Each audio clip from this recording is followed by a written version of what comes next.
Madalas na sinasabi na kung nais mong malaman ang personalidad ng isang tao, dapat mong alamin kung paano sila matulog.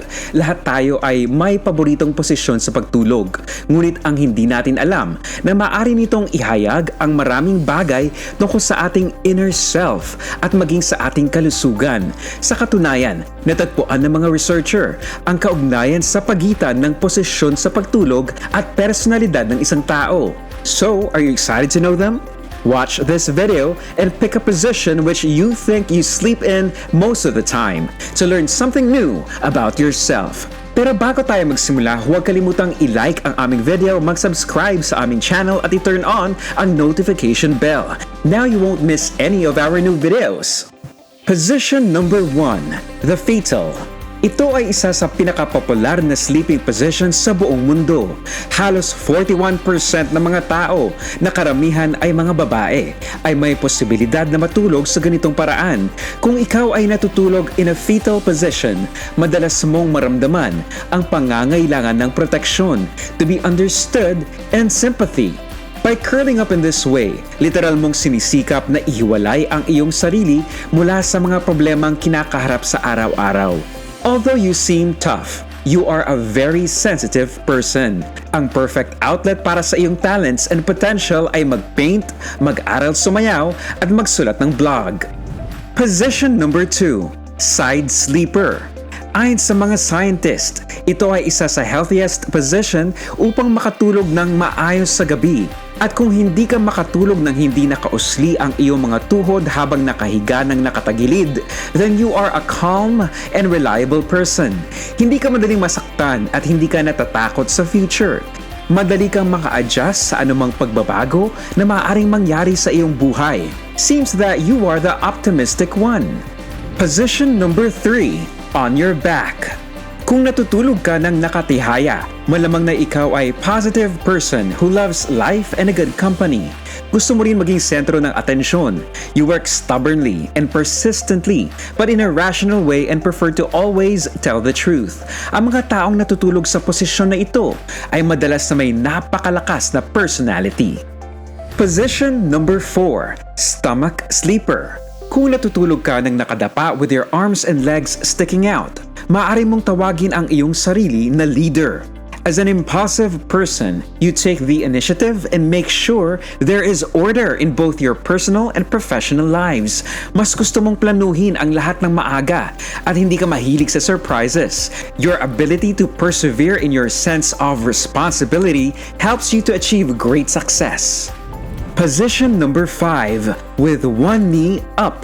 If you sleep like a heron na ang isang tuhod ay nakataas, maaaring nangangahulugan na ikaw ay an unpredictable person na mahilig sa lahat ng uri ng adventures. Gayunpaman, kung minsan ay pabago-bago ang iyong mood na maaaring makapagpalito sa mga taong nakapaligid sa iyo. Ngunit madalas na nahihirapan kang pumili at magdesisyon. In general, you have a preference for stability, thoroughness, and peace and quiet in your working life.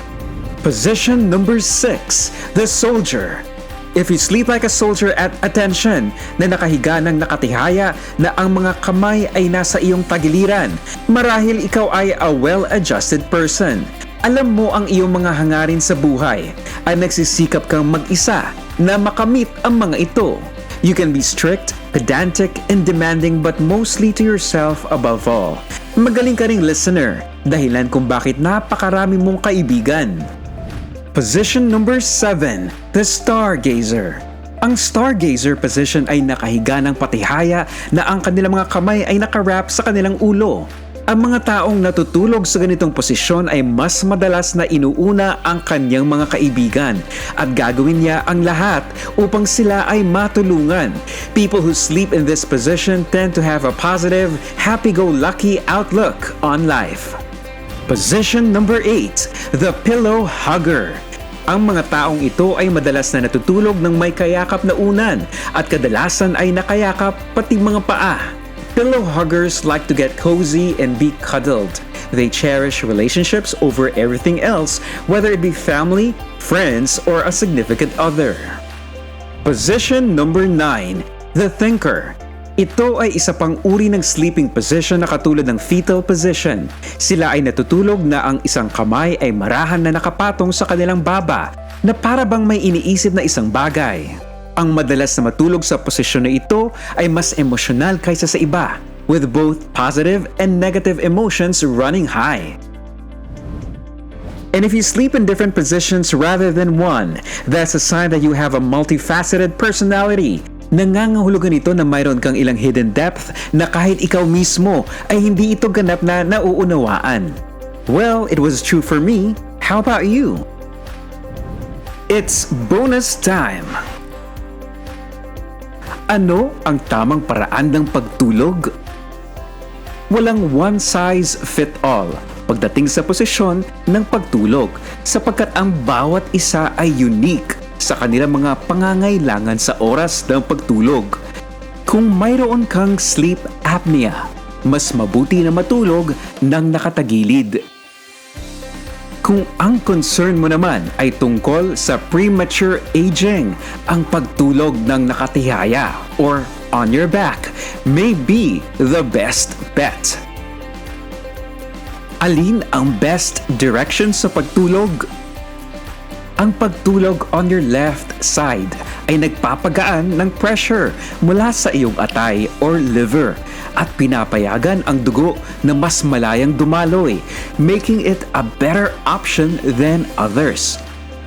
Kung ikaw ay buntis, ang pagtulog on your left side ay mahalaga sapagkat nagpapabuti ito sa sirkulasyon sa iyong sanggol at pinapagaan din ito ang pressure from the liver pressing on the uterus. Ano ang best position sa pagtulog? Ang pagtulog ng nakatihaya at nakatagilid. Pinapayagan ng parehong posisyon ang gulugod or spine na manatili ang alignment nito at ito ang best position upang subukan na mapawi ang sakit sa likod or back pain. Okay lang ba na matulog ng walang unan? Yes, it's definitely okay na matulog ng walang unan. Especially kung ang mga unan na mayroon ka ay hindi maganda ang quality or luma na. Kapag ang mga unan ay hindi nagbibigay ng tamang support, ang ating leeg at upper back muscles ay kailangang makisali upang makatulong na suportahan ang ating ulo. Without a proper pillow, it is better for the head to rest just on the mattress at night. Nahihirapan ka bang makatulog sa gabi? Have a look on our recent videos. Baka makatulong ito sa iyo. Simpleng paraan para makatulog ng mabilis at mas mabuti. Benepisyong dulot ng nakahubad. Paano makatulog ng mabilis sa loob ng 2 minuto? We hope this video has been helpful for you. Share your thoughts in the comments section below. And if you've enjoyed this video, hit the like button and share it to your friends. And don't forget to subscribe to Clever You.